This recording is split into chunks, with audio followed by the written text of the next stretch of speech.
It is incontrovertible that in the last seconds before takeoff, Kennedy may in fact have taken on a flight instructor. How can anyone say for certain that he didn't? Until the wreckage and the flight log were recovered. Oh wait, they claim they didn't recover the flight log. That means there's no official record of who was on the plane. And it's well recognized that in ocean disasters, just because they didn't find your body doesn't mean you weren't there. For example, when they finally located the wreckage, the Coast Guard and the Navy scoured the bottom for every piece of available evidence. Thousands of small pieces were recovered. Nevertheless, in spite of their search, one of the seats is missing. This seat wasn't eaten or dragged off by sharks. It's rather extraordinary that it should be missing since all the other seats were trapped in the wreckage. How did this one get loose, and how did it get away? A minor point, maybe. The major point is this. If a large, durable, inedible piece of the plane is missing, why not a body, which could certainly have been dragged off and eaten in the 5 days that it took to recover the bodies? So, strictly speaking, without the official flight log showing who was on the plane, even today it would be irresponsible for anyone to try to state definitively that there was no flight instructor on board that plane. We cannot say for sure. We just don't know. Radwell may have been only guessing that John Kennedy Jr. had a flight instructor on the plane, but her guess is supported by an enormous amount of evidence. And while Radwell could not have known for certain that there was a flight instructor, the likelihood that John would have had a professional pilot on board is overwhelming. So then why did all the news reporters, every one, throw out Radwell's story in favor of one that could not be verified then and cannot be verified even now?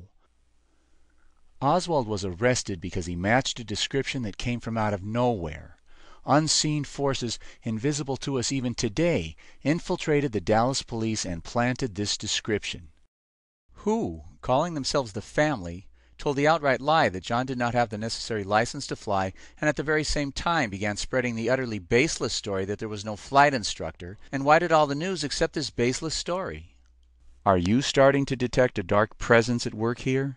The lying of Colonel Rourke, the FAA saying that they didn't get any of the many phone calls the family made, the incredible 15-hour delay in sending search craft to the crash site, the mass of other missing pieces.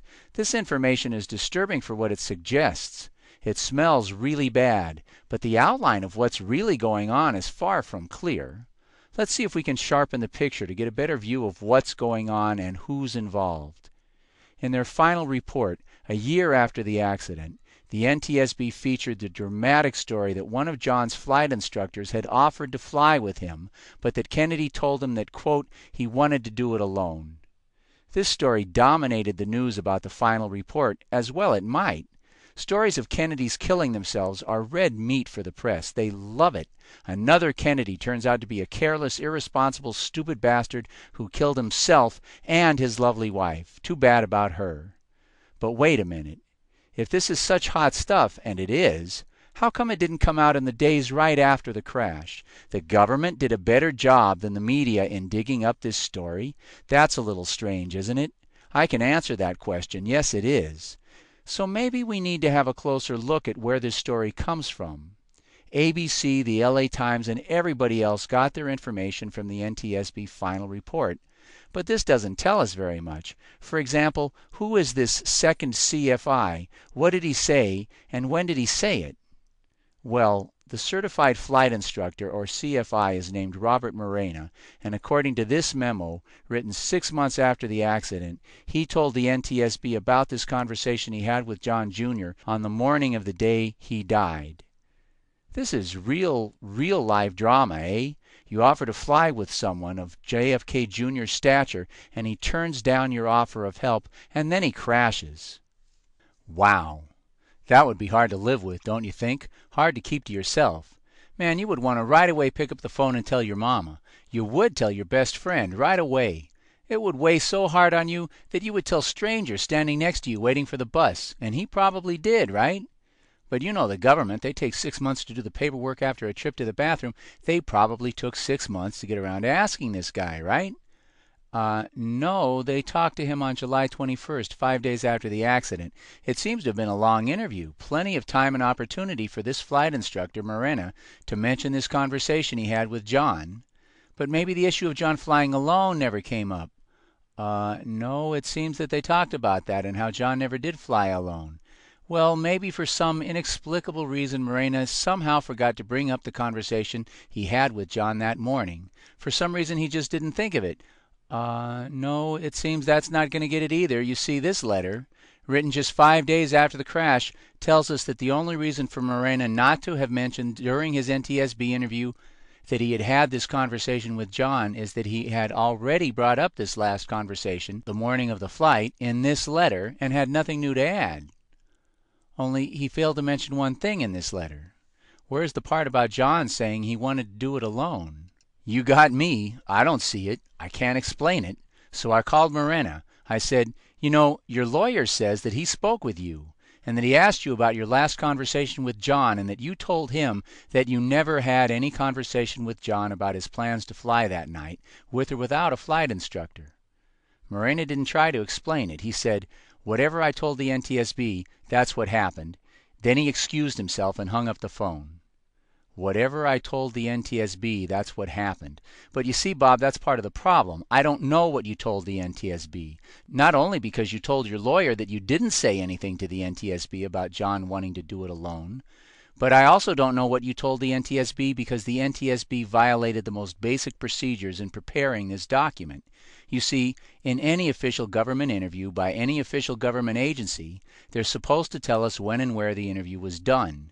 If no lawyer is present, they're supposed to acknowledge that the interviewee knows that he has a right to have one present, and when they're done with the interview, they're supposed to type up a summary like this one, and then they are supposed to have the interviewee sign it, as they had Christopher Benway do here, verifying that the contents of the interview summary are correct. But there is no such verification on this letter. Did Morena say it? He wouldn't answer the question.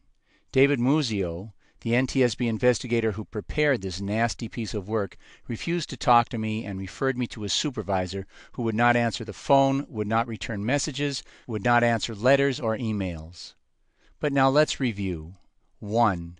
5 days after the assassination, after the plane crash, Morena writes a letter for the NTSB where he mentions having a last conversation with John the morning of the crash, but he doesn't mention John telling him he wanted to do it alone.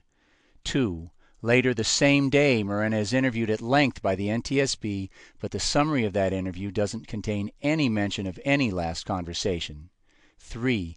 6 months later, the NTSB writes a memo saying Morena has suddenly remembered the crucial details of this crucial conversation. The unverified memo says nothing about how, when, or where Morena was interviewed. And 4. A month after that, in response to an NTSB inquiry, Morena's lawyer says that this sudden recollection is false, never happened. In fact, although we cannot say for certain one way or the other, the weight of the evidence suggests that not only did John Kennedy not tell Morena that he wanted to do it alone, indeed, the weight of the evidence suggests that there was, in fact, a flight instructor on that plane. Nevertheless, Morena's utterly incredible story was put into the NTSB final report and was then carried as the lead story in all the major media. I'm not implying, I'm saying, you can put this stuff on your roses, but don't you dare swallow it. How could the NTSB have accepted this story? How could they have included it in their final report without mentioning the lawyer's letters and the other glaring inconsistencies? And how could they have claimed to be finished with their investigation without resolving any of these inconsistencies? I don't get it. Oh, wait a minute. Yes, I do. But we're supposed to be able to learn from our past experiences. We're supposed to know something by now about how the bad guys manipulate the news when they kill one of the good guys. And if we have learned anything, we should be ready then to bet the farm that there was a flight instructor on that plane. So, they're trying to make us think there was no flight instructor. That means there was one. Okay. Makes no particular sense, but okay. So, they must have delayed the rescue for 15 hours so they could recover this guy's body. Am I missing something? Is there some other possible explanation? Well, at least now we have an explanation for the delay. It's a lousy explanation, but it's all we've got. Apparently, they pulled this guy out still trapped in a seat, which is why one of the seats was missing. Okay, this is crazy, but it's the only remotely reasonable explanation for what we know happened. I mean, why else present this dubious crap to us to make us think there was no flight instructor?